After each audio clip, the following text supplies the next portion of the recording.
നമസ്കാരം. ജാസ്മിനും ഗബ്രിയും തമ്മിലുള്ള ലവ് ട്രാക്ക് അത്ര കൃത്യമായി പുറത്ത് ഓടിയില്ല എന്ന് തന്നെയാണ് പുറത്തു നിന്നുള്ള വൈൽഡ് കാർഡ് എൻട്രീസ് ജാസ്മിനോടും ഗബ്രിയോടും ഒക്കെ പലവട്ടം പറഞ്ഞത്. അങ്ങനെ പറഞ്ഞ് പുറത്ത് എന്താണ് നടക്കുന്നത് എന്നതിനെക്കുറിച്ചൊരു ധാരണയൊക്കെ ജാസ്മിന് വന്നിട്ടുണ്ട്.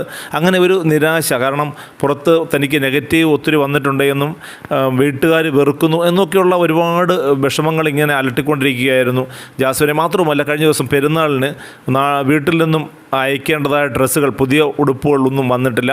അതിൻ്റെ ഒരു നിരാശയുണ്ട്. അതിനിടയ്ക്കാണ് ഈ സിബിനും റഷിയും തമ്മിലുള്ള ഒരു ഏറ്റുമുട്ടൽ അതിനകത്ത് നടക്കുന്നത്. അതിനെതിരെ കോംപ്രമൈസ് ചെയ്യാനായിട്ട് ജാസ്മിൻ ശ്രമിച്ചു.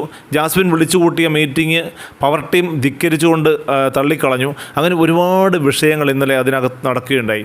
എന്നാൽ ഒരു വിഷയത്തിലും ജാസ്മിനോട് അനുകൂലമായ ഒരു ട്രെൻഡ് ഒരാളും കൈക്കൊണ്ടില്ല എന്നുള്ളത് ജാസ്മിനെ വല്ലാതെ നിരാശപ്പെടുത്തി. എന്തിന് ഗബ്രി പോലും ജാസ്മിനോടൊപ്പം നിന്നില്ല. അപ്സരയും ജാസ്മിനെ കൊളുത്തി വലിച്ചു.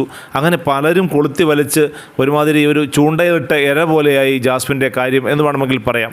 അത്രമാത്രം കുറ്റപ്പെടുത്തലുകളും ചീത്തവിളികളും കേട്ട് മടുത്ത ജാസ്മിന് ആ സമയത്താണ് തൻ്റെ വീട്ടുകാരുടെ ഇടയിൽ നിന്നുള്ള ഒരു പ്രശ്നം, അതായത് വീട്ടുകാർ ഡ്രസ്സ് അയക്കുന്നില്ല, വീട്ടുകാരുടെ ഭാഗത്തു നിന്ന് നെഗറ്റീവായിട്ട് ഭയങ്കര വീട്ടുകാർ തന്നെ വെറുക്കുന്നു എന്നൊക്കെയുള്ള തോന്നലുകളുണ്ടാകുന്നു. ഇതൊക്കെ കൂടിച്ചേർന്ന് ആകപ്പാടെ ജാസ്മിൻ ഇപ്പോൾ തളർന്ന് അവശയായ മട്ടുണ്ട്. കാരണം ഒരു കാര്യത്തിലും അങ്ങനെ വളരെ ഇമോഷണൽ ആവുന്നില്ല, എല്ലാത്തിനും ഇങ്ങനെ നടക്കുന്നു എന്നല്ലാതെ. ഇന്ന് തന്നെ ഇപ്പം വടംവലി മത്സരം നടന്നപ്പോൾ സാധാരണ ജാസ്മിൻ പവർ ടീമിനൊപ്പം നിൽക്കേണ്ടതാണ്, അങ്ങനെയാണ് നിന്നിട്ടുള്ളത്, ഗബ്രിയുടെ ഒപ്പം നിന്നിട്ടുള്ളതാണ്. പക്ഷേ ഇന്ന് എന്തോ ജിൻഡോയുടെ പക്ഷം ചേർന്നുകൊണ്ട് ജാസ്മിൻ മെല്ലെ സഞ്ചരിക്കുന്നതാണ് കണ്ടത്. പക്ഷേ ഒന്നും പറയുന്നൊന്നുമില്ല.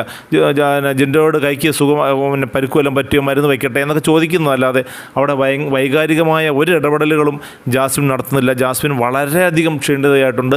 മാനസികമായും ഫിസിക്കലിയും മെൻ്റലിയും രണ്ട് ഭാഗത്തുനിന്നും ഒരുപോലെ സമ്മർദ്ദത്തിലാണ്.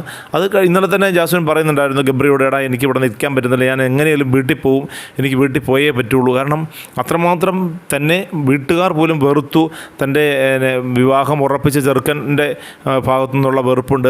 അതൊക്കെ മിക്കവാറും സായി സൂചിപ്പിച്ചിട്ടുണ്ട്. സായി ഇത്തരം കാര്യങ്ങളൊക്കെ വളരെ വിദഗ്ധമായിട്ട്, അതായത് ജാസ്മിൻ്റെ കല്യാണം ഉറപ്പിച്ചു എന്ന് വീട്ടുകാർ പറയുമ്പോൾ ജാസ്മിൻ പറഞ്ഞത് കല്യാണം ഉറപ്പിച്ചിട്ടൊന്നുമില്ല, ചുമ്മാ വന്ന് പെണ്ണ് കണ്ട് പോയിട്ടേ ഉള്ളൂ എന്നാണ്. പക്ഷേ അവിടെ വിവാഹം ഉറപ്പിലൊക്കെ നടന്നിരുന്നു.